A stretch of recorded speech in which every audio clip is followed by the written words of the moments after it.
All right. We're working? Okay, we are live. Hey everybody, thank you so much for joining me. How are you all today? Welcome. It's Thursday. For some reason, I thought today was Friday, so I guess I thought yesterday was Thursday.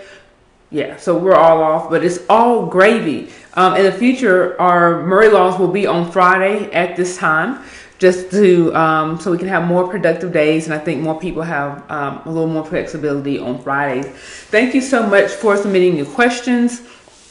We have a really good question for you, and I think it's a really good time because now is the time where people are launching businesses and new products and things of that nature. And some people are going into 2019, getting ready to start businesses, and they really want to know, how can I protect my products in a cost-effective way? So when it comes to protecting products, there's several different things and different ways that you can protect your products.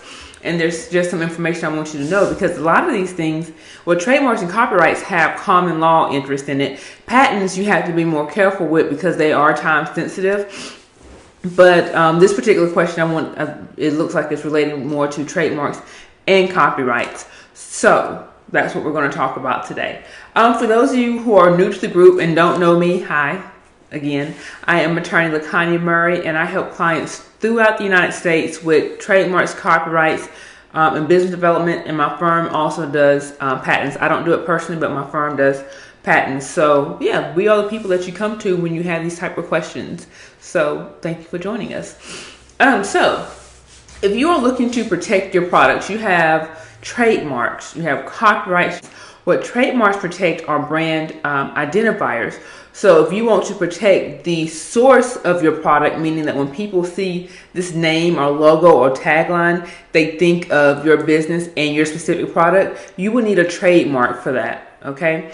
And trademarks include word marks such as your trade name, short phrases only if it is a tagline, meaning that it's a short phrase or slogan that is attached to a specific good or service that you are providing. They also protect like images such as logos. They can protect color. They can protect sound, smell, shapes. Like there are a lot of things out there that trademarks can protect as it relates to your brand and your products, right? So yeah. So the good thing to know, hey Jasmine, the good thing to know about trademarks are that you have an interest in your trademark from the time you start using that mark. Without any type of registration, from the time you start using that mark and it is attached to a good or a service, you have a trademark interest in that mark. The caveat to that is that it's limited. It's really limited to what the protection is, like how far it can protect.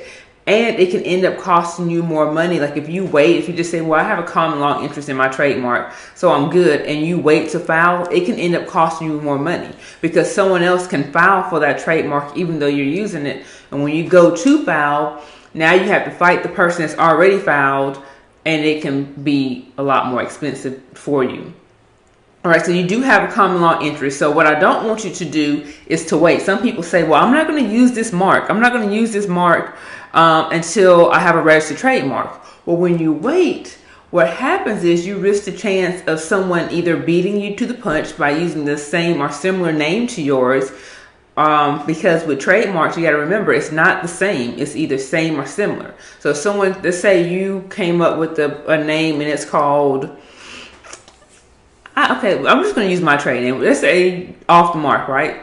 I came up with Off the Mark, but I waited to, as it relates to legal services, and I waited to register.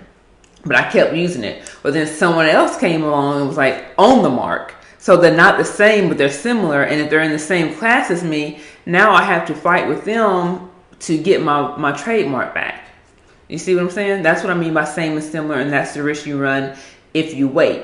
But don't wait to launch your product until you have a registered trademark. Go ahead and get it in the market, because on the trademark application, it's going to ask you, when did you first start using this mark? And you want to be able to put that on there in case there is someone else out there. You want to be able to go ahead and put your stake in the, like draw your line in the sand and say, this is when I started using it, in case there is a conflict and you need to refer back to that date at a later time. So that's trademarks. The second way to protect your product, depending on what type of product it is, let's say your product is a book. Let's say your product is maybe a doll or some type of content type work. Maybe it's a painting or illustrating. Maybe it's something like that. It can be protected by copyright. So copyrights protect original work that's in a fixed, tangible form. Original work that's in a fixed, tangible form. So, and we see copyrights all the time. If you are creating a course, like I said, if you're writing a book, I see a lot more authors now. If you have some type of curriculum that you are teaching with a third party, if you are, I don't know, writing a movie or a play or a script or something of that nature, all those things can be protected by copyrights.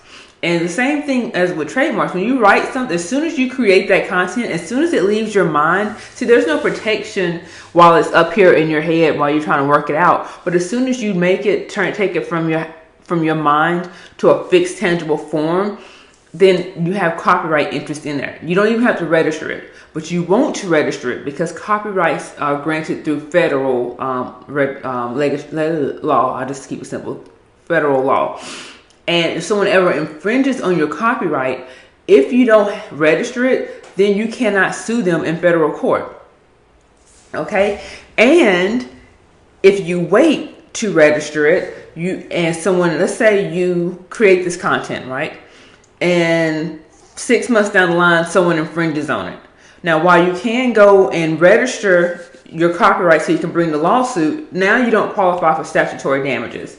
Statutory damages is a set amount of money that the court will award you if someone infringes on your copyright without you having to prove exactly how much it costs you in business. So a lot of times in court, but with copyrights, sometimes it's a lot more complicated than that to prove the actual loss.